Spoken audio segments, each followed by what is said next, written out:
I think I understand that my purpose is just bigger, and whatever it is, whatever is on my heart, whatever my experiences are, I'm gonna speak out on them. To be in a position where you have resources, where you have connections, where you have finances, where you have all these things, and then you can get a little bit more into it and not just be a voice. Now you can be an active participant in the change.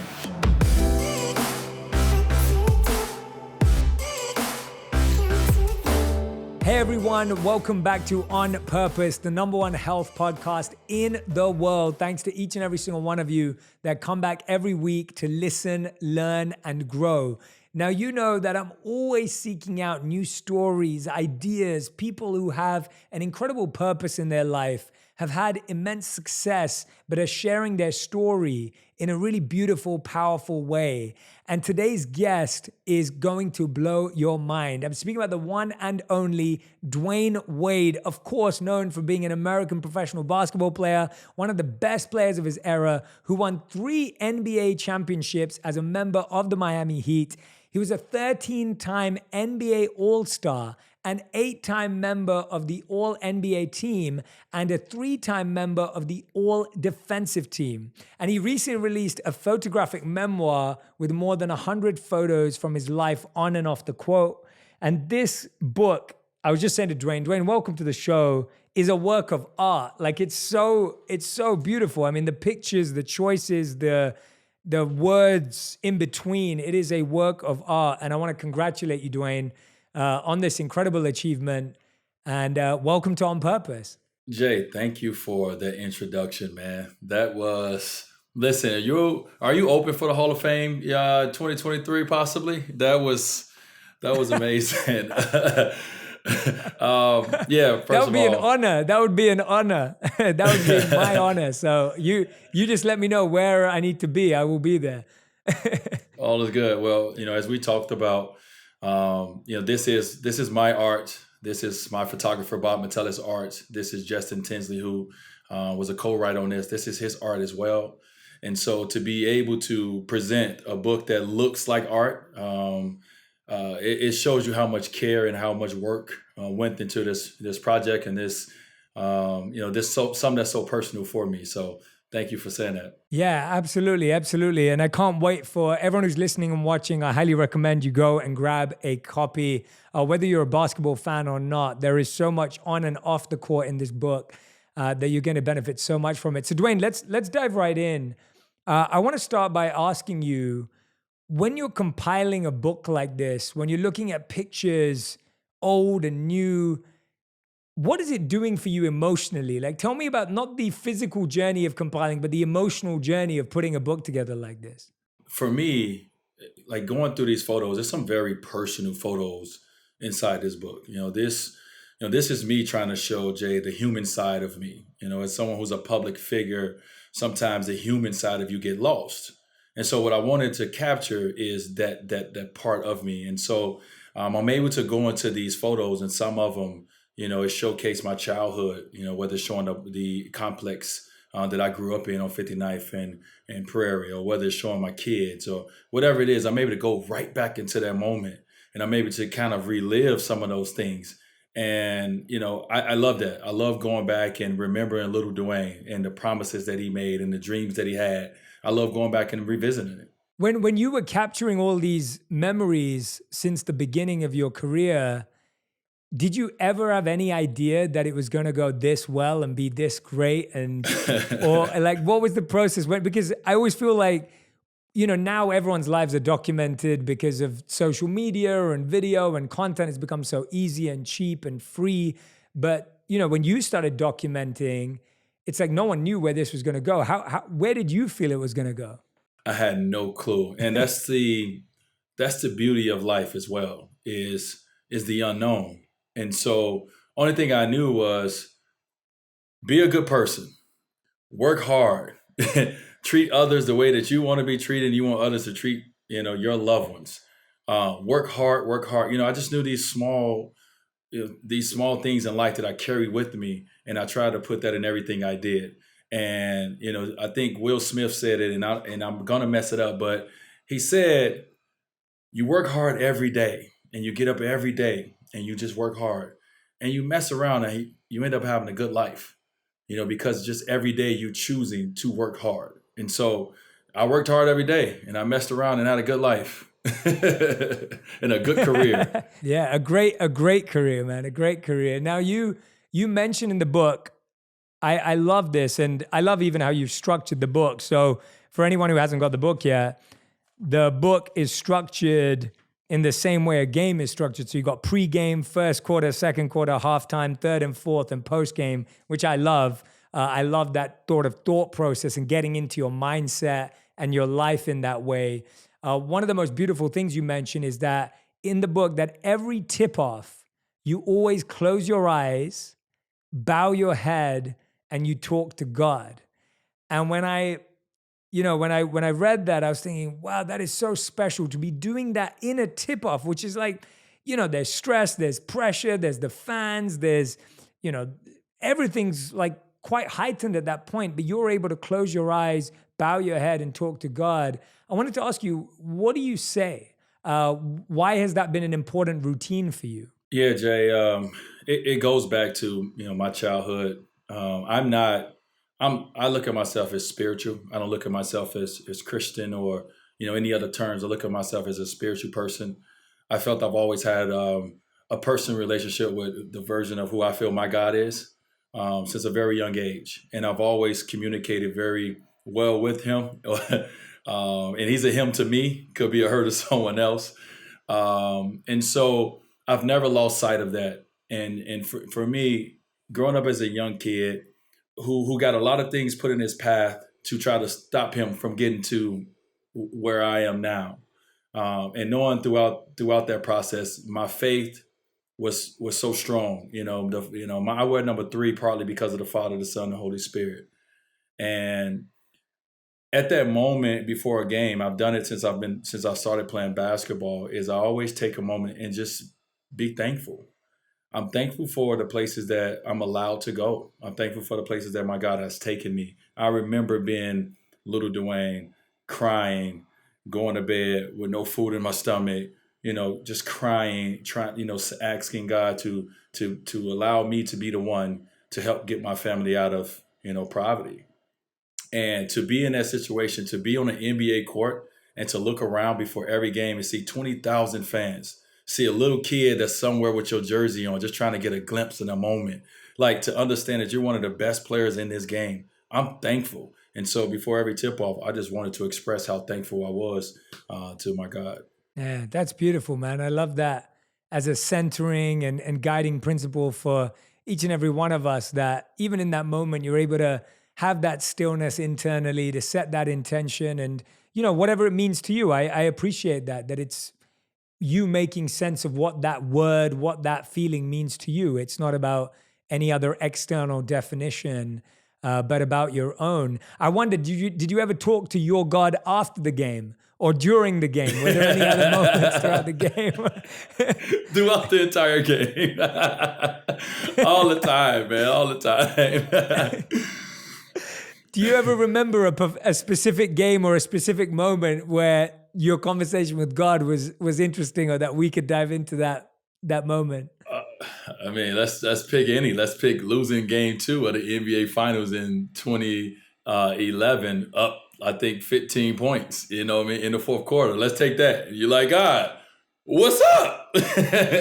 You know what I mean? Like, you have conversations all the time, but ultimately, for me, it's just always been about like, look where I am. Like, and I think sometimes, going through the process, Jay, like you lose yourself a little bit. You lose sight of like important, principles, important things. And I'm one of those people who forgot, at moments. And then so when I would try to always bring myself back to the moment, even if we lost the finals, even if someone hit a game winner, even if I played terrible, you try not to question, you try not to ask why. It's a part of the journey. And so I tried as much as possible to stay off God, get off his case.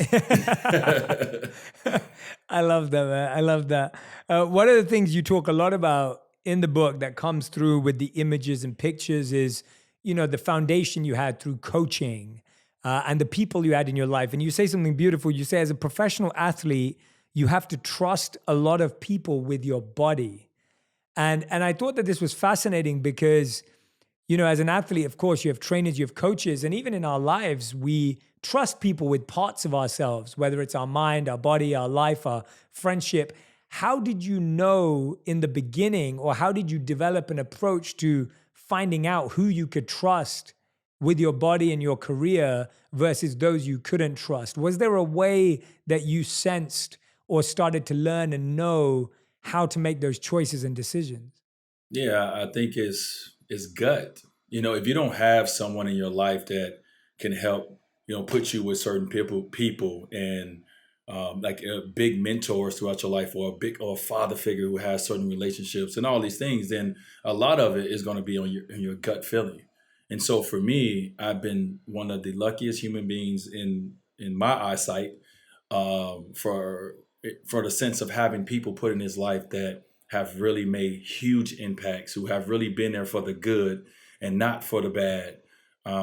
And it just really helped me, and I have not always been the most confident man in the world. And to have all these individuals who have been there to be able to give me that nudge, to be able to push me back up, for me to have the common sense to allow them to do it, is the reason that you and I right now are on the #1 health podcast in the world because of it, right? So I'm very appreciative of everybody along this journey that really nudge me and lift me up. Yeah, no, I love that. And I think that's so important. I think what I love is that in the book, you talk so much about the coaches, the mentors, the people who nudge you along, the players that you work alongside. There's this brilliant picture of, I believe it's with you and LeBron James, and you're just saying that it was from a workout where you both just went full out on each other and just encouraged each other to just, keep pushing on and keep going on. Can you walk us through the hardest workout or the hardest pre-game that you ever did, mentally or physically? Could you just walk us through what it's really like? Because I always feel, as someone, like, I'm not an athlete, I don't really know how hard that is physically. Could you walk us through that? I guess the easiest way to say it is we all reach a point in whatever we're doing where we reach that boiling point where we feel we have nothing else to give. And as an athlete, you reach that point constantly. And the hardest part is pushing yourself and allowing others to push you to give more than you know that you have to give. And it's so easy to quit on yourself. It's so easy to say, I have nothing left. But when you go past that level and you tap into another place that you didn't think you had, you didn't know you had another 15 reps, you thought you was maxed out at 10, and you push yourself to there. Now you've shown yourself that you have another level. And that another level helps you in those moments, right? That another level helps you in the fourth quarter when everyone's tired, because you've went to another level. And so just, man, the whole training aspect of it, LeBron and I being two great players and being two great friends, pushing each other. That photo was right before game 1 of the 2013 NBA Finals. And we knew that it was going to be on us to lead this team.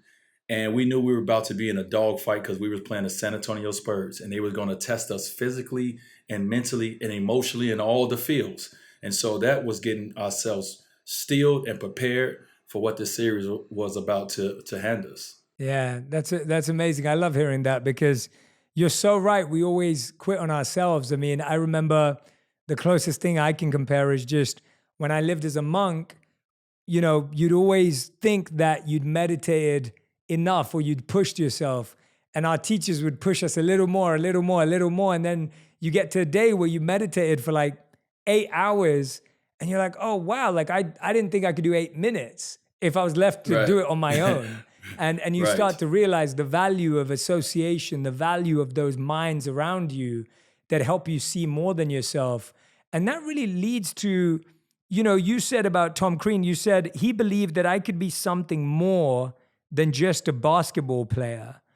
And when I hear that, I'm like, wow, like when people around us see us becoming more than we see for ourselves, what were some of the lessons you believe that he taught you off the court? What were some of those, and why was it so important for you to see yourself as more than a basketball player? I don't know why it was. I just know it just always has been, and it always has mattered for me. And I don't know the reason, Jay, but when Tom Crean came in my house, and this is something that he probably did, this was his first year being a head coach, but this is something he probably seen and had done before. But when he came in my house and he presented me with a cap and gown, at that moment, no one ever talked to me as an inner city kid about graduating college. I just started thinking about going to college. It was not it's not a lot of people in my family who have graduated college.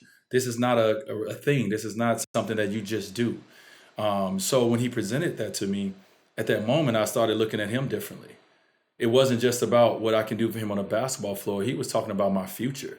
He was talking about me actually building something bigger than just a basketball player. And that continued. Being in college and having a son at the age of 19 years old, he became a huge figure in my life as a father, as an example, and just a shoulder to cry on and lean on, And so role models, mentors, obviously father figures, and these people are so important, along this journey of life for so many little kids. And I know so many little kids like Dwyane Wade that's growing up in broken homes and, in poverty, with not a lot of resources, not a lot of opportunities. They need something. They need someone.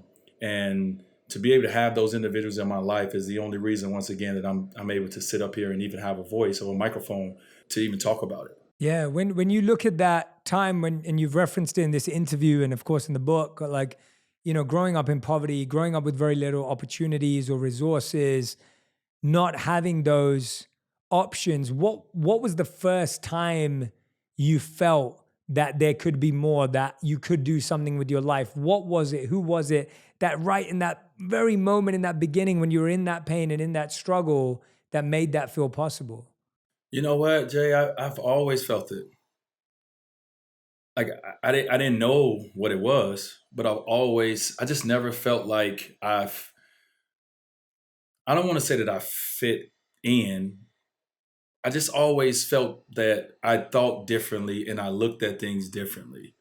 That's it. Like even the game of basketball, how as a young kid, how I was able to read the game and knew that the ball is either going inside or it's going along the perimeter. Okay, that's it. The game is easy. Like, right? Like I just, it's just it's a part of God's, and my parents, to getting together to be able to create this, right? And so I always had that looking around like, this is not it. This will not be it for me. Like even now, I love life and my family and everything we're accomplishing. I still look around and I'm like, this is for now. This is not it. It's more. It's more living to do. It's more life. And I just didn't know how to get it done then. I just know how to get it done now because I've been through it all. Yeah, absolutely. And again, what you just said is it's that perfect balance between being present now in what there is, but recognizing there's more and being open to that, right? It's like when I hear you speak and when I'm looking at your book, there's deep presence. Like when you go back to these memories in the book, like you're fully absorbed and immersed, like we're there with you. You do that beautifully, but at the same time, you have this expansive vision that there's more to do, more to achieve, more to grow, more to learn.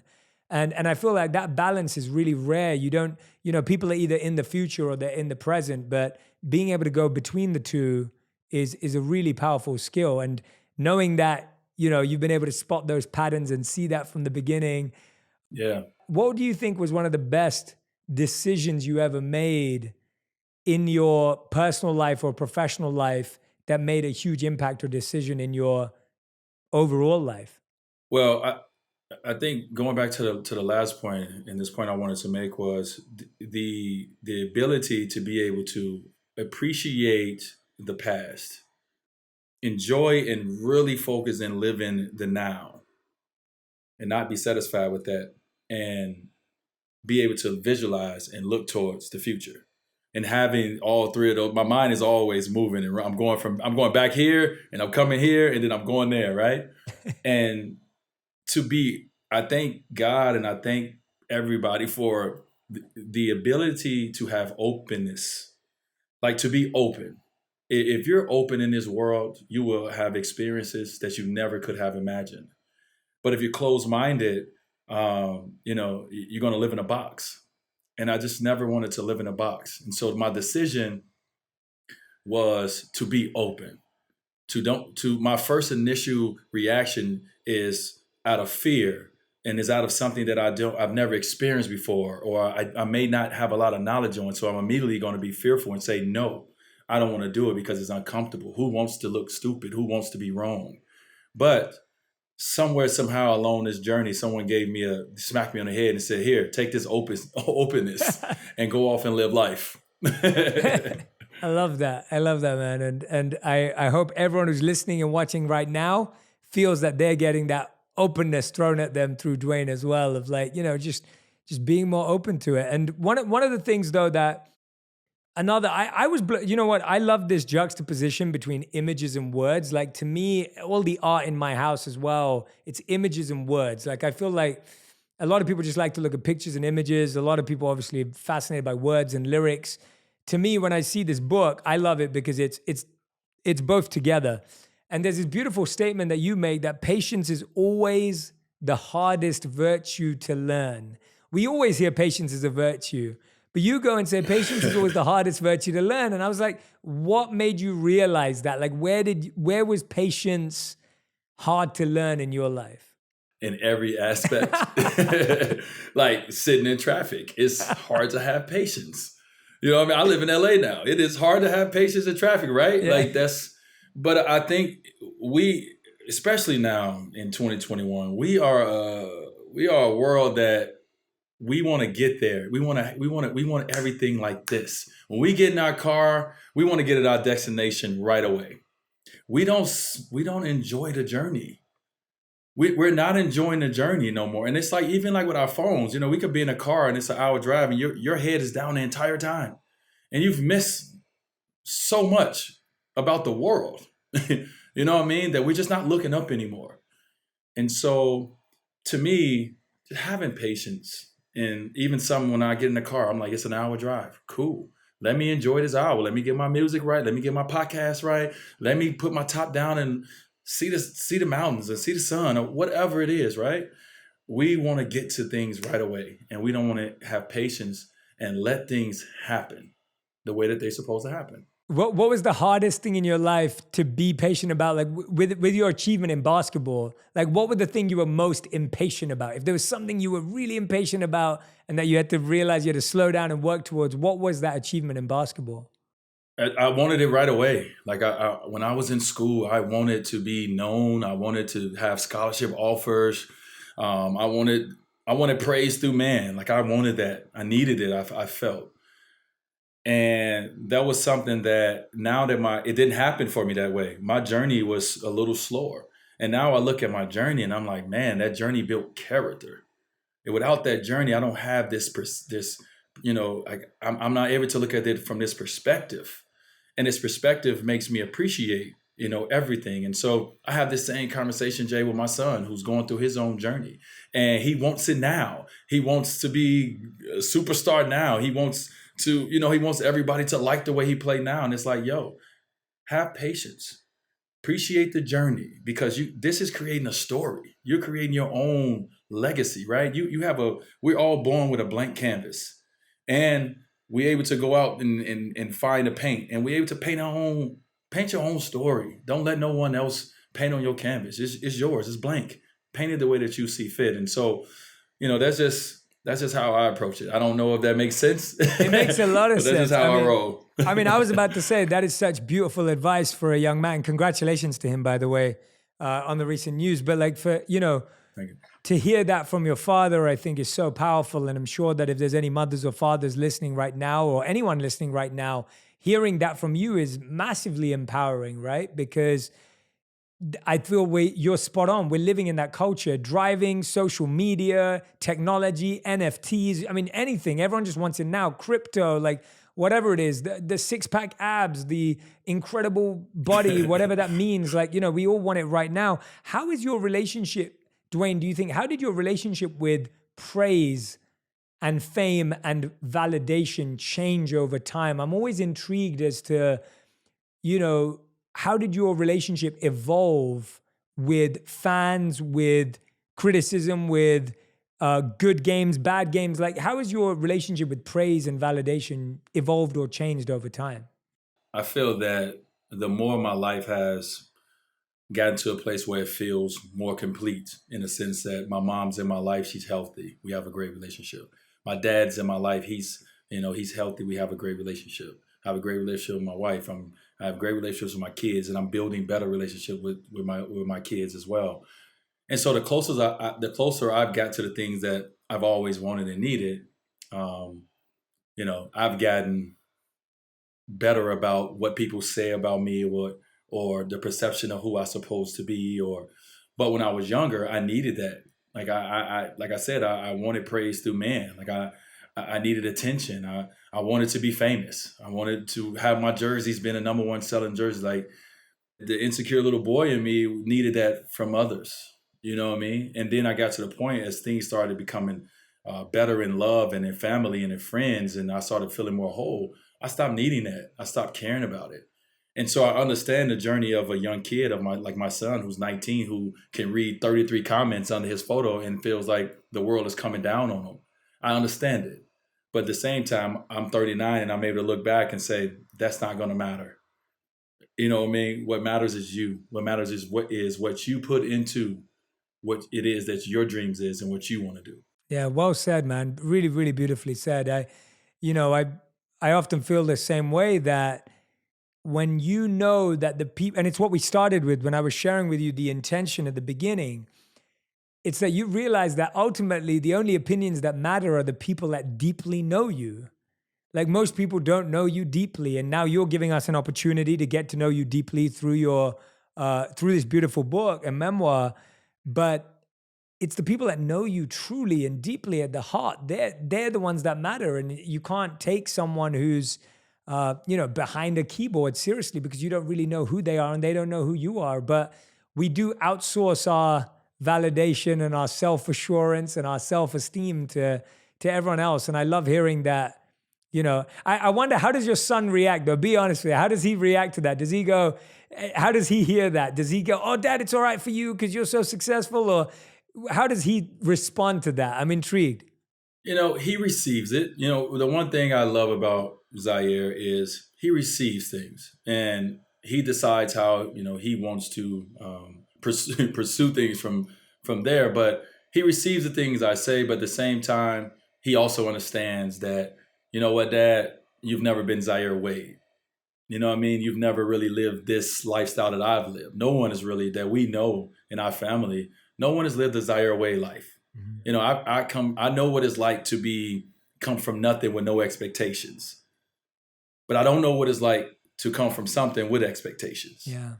And so I get it. And so I don't say these things to my son like, hey, this is how it's supposed to be, and this is how it's going to. This is just me communicating with him and trying to pass down the knowledge that I know. But I also understand his journey, and I'm able to listen. I'm able to be, have empathy towards what he goes through. But at the same time, I know that ultimately, that's not ultimately going to matter in a sense of, where you're trying to get in your future, Yeah. And so I just don't want him to ever use things as excuses. And that's what I've always fought against. I could have used my mom as an excuse, her going to prison when I was 9 years old. I could have used not getting an ACT score to go to college as an excuse. But if I allow those things to be excuses, then I'm allowing myself to be defeated. And it's like we already are behind the eight ball. Life is already hard enough. I cannot allow those things to happen if I want to be successful. And so I'm just trying to show him that and understand that it's going to take him in his own time to really understand it in that way. I love that. You and your wife obviously are trying to have such healthy relationships with your kids, as you just said there, when you go through this experience with your parents, but now you have good relationships with them. How did you reconstruct those relationships as time has gone on? You said one of the happiest things is you have a good relationship with your mom. She's healthy, father healthy. What was it that helped you rebuild those relationships in healthy ways based on the difficult childhood you'd had? Well, growth, having kids, realizing your parents are not that crazy.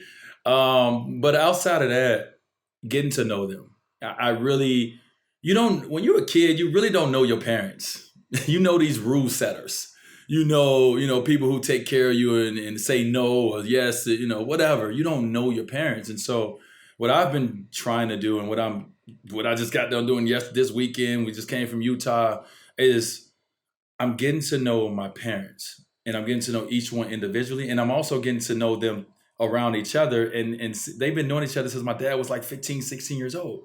And so they know so much about each other. So what I'm doing is I'm learning them. And as I learn them, I have a better appreciation of Jolinda and Dwyane and not just mom and dad. I think that's such beautiful advice for everyone. I think, as you just said, there's a famous quote. I can't remember who it's from, but there's a beautiful statement that says, "The day you realize your parents were right, your kids are telling you that you're wrong." That's facts. and it's that kind of feeling. Like, and what you just said, like that's exactly it. Like, and I'm not a father yet, but I often think about that. And you're so right that we never get to know our parents. That's such a deep and powerful statement because we expect that their job is to get to know us and their job is to help us and their job is to make our lives good. But most of our parents have never been asked, how are you? How are you doing? Like, what do you care about? What's been happening in your life? So I really appreciate that. And I hope that after this podcast, a lot of people go off and make those calls, ask those questions. The holidays are coming up. Like, this is a great time to start reconstructing a lot of those, wounded relationships or painful places. You mentioned in the book, Dwyane, you said, I try to tell everyone how much they mean to me while they're still here because I know one day they won't be. And that is such a brilliant way to live. Was there someone that you recently did that with or texted or called or had that moment with that you really were trying to embody that? I do it all the time, Jay. I just got off my book tour and, my chief of staff, Simone Capers, she's 27 years old and she handled the book tour so gracefully. This was her first time handling this and she just handled it so gracefully. And I had to acknowledge it. I had to let her know. I really try to embody that. My wife and I really try to embody that. I think if you ask anyone that's in our inner circle, that's in our friend and family group, they will tell you we don't like to eat alone. We don't like to celebrate alone. We want to make sure that we all are experiencing life because we all are experiencing something. Me and my wife we're experiencing something that, most of our family and friends haven't. We're going places that most people haven't. And it's on us to make sure we show them. It's on us to make sure we move the curtains and move the buildings and move the trees out the way to make sure that our friends and family who have not been to places that we've been, that they get a chance to see it, And so I'm all about creating moments, creating memories. Because at the end of the day, when it's all said and done, when someone that you lose that's so close to you, when they're gone, all you have is those memories that they left you. And those are the stories that you're going to tell. And so we all are about creating memories together, and that's how we roll. Did you ever not live that way and regret that? Was there anyone that you wish you got to deal with that way? Or do you feel like you've been like that the whole time? Have you always just felt that you've tried to live that way? Or was there someone that kind of like snuck through the cracks? Yeah, I wasn't always open-minded. I didn't have a great relationship with my mom, my dad's mom, or my dad's father. And I didn't really affect me when I was younger because it was what it was. And I really didn't care to have it. And then they both passed away within, I think a year and a half of each other. And I remember crying. I remember driving in my car when I got the news and I remember just crying. And I never felt any emotions towards my grandparents because I didn't grow up with a relationship with them. And at that moment I felt bad because I felt like, you know what, D, you could have been the bigger person. You could have, you never took time to understand, to sit down with them and ask questions and understand why the relationship was the way it was anyway. You know better. And so I think after that, I kind of woke up a little bit and I started trying to put beef and certain things to the side. If you someone in my life that's going to affect my emotions or my mood, you're going to make me cry. And so it became important to me around that time. Yeah, no, that's really special. Thank you for opening up and sharing that too, because I think often, we always hear the side of like, yeah, remember people, but we always forget that there are people in our life that we didn't think like that then. We didn't have that mindset then, and we missed out on that. So that's always a beautiful thing to hear. One of the things that you've done a lot, Dwyane, which is really admirable, I do believe it is, because it shows a sense of risk, a sense of confidence, a sense of integrity.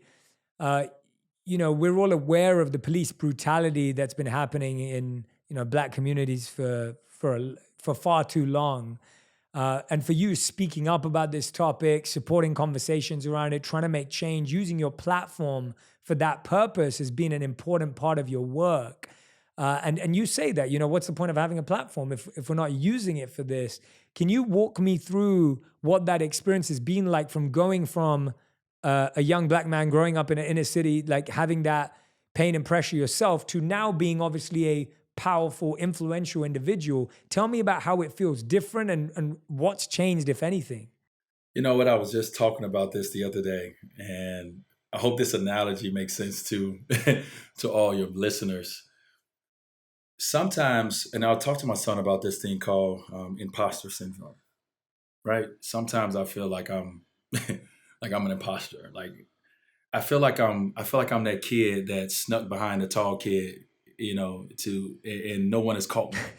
And it's like no one is seen, like no one is like saying, "Hey, kid, get back here. You're going too far." And I feel like people are just still letting me go, right? And I'm like, it's a reason that these opportunities that I have, it's a reason for them. It's not just because I'm talented as a basketball player. I've seen a lot of talented basketball players not have the microphone that even people will even listen.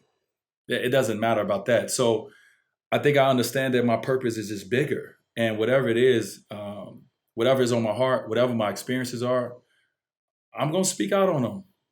That's the world we live in. It's called freedom of speech, where I'm going to speak out on them, and then at the same time, to be in a position where you have resources, where you have connections, where you have finances, where you have all these things, and then you can get a little bit more into it and not just be a voice. Now you can be an active participant in the change.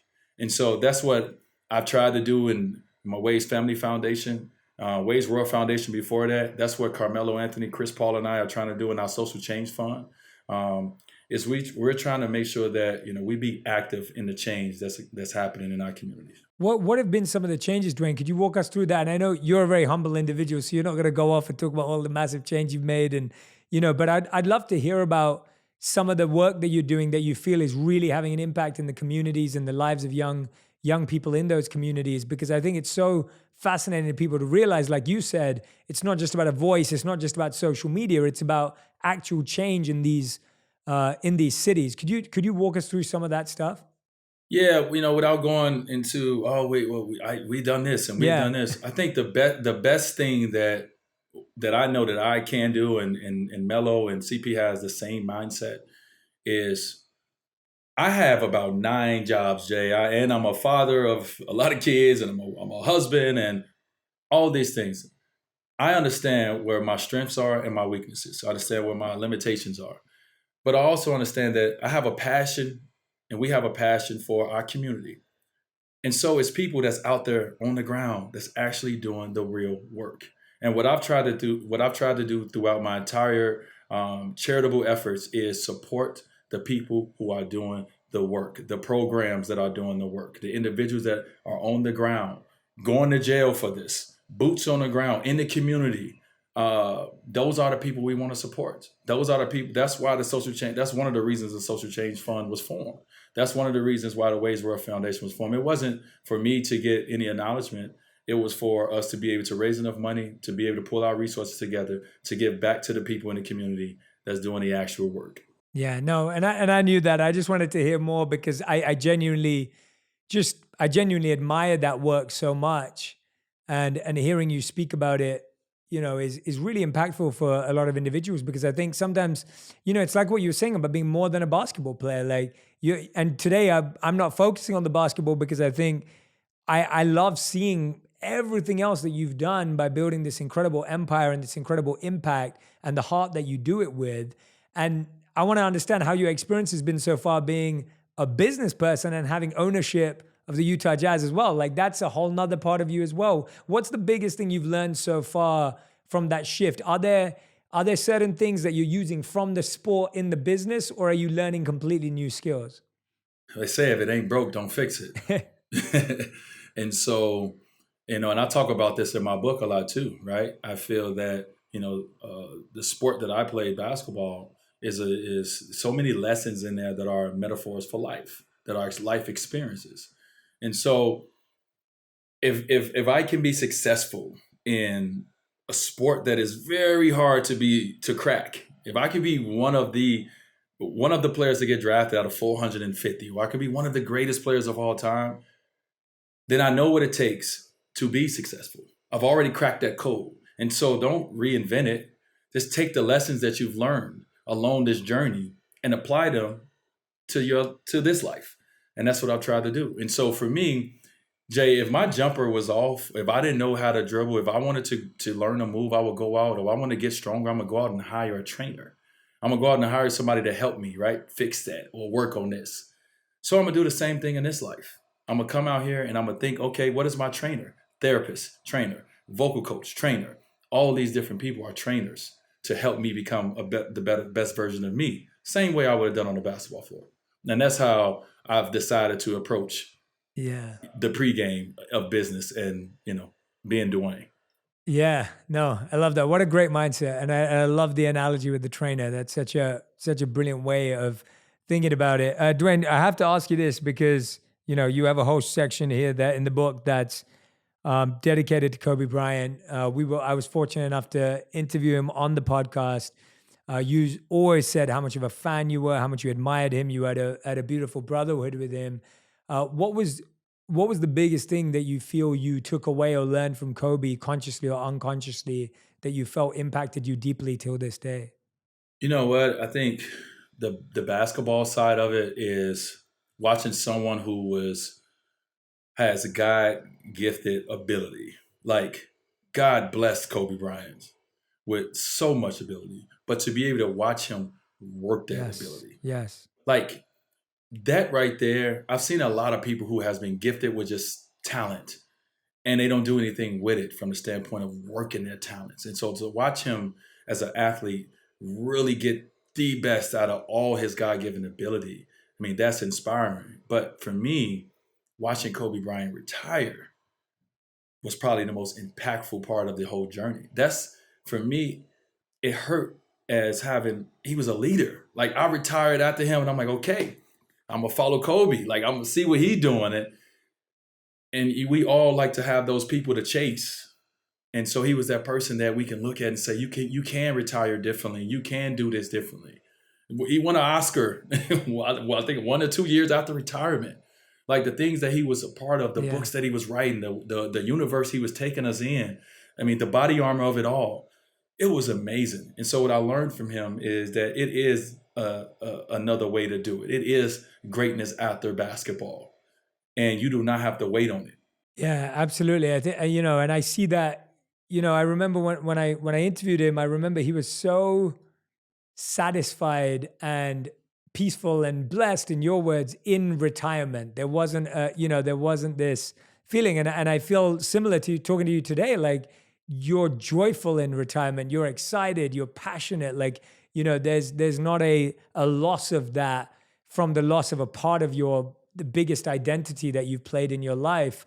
Where has that come from for you? Where is that starting from for you? I see you today, like, we're laughing, there's passion, there's drive, there's ambition, there's great parenting, there's all these things that you're inspired by and growing for.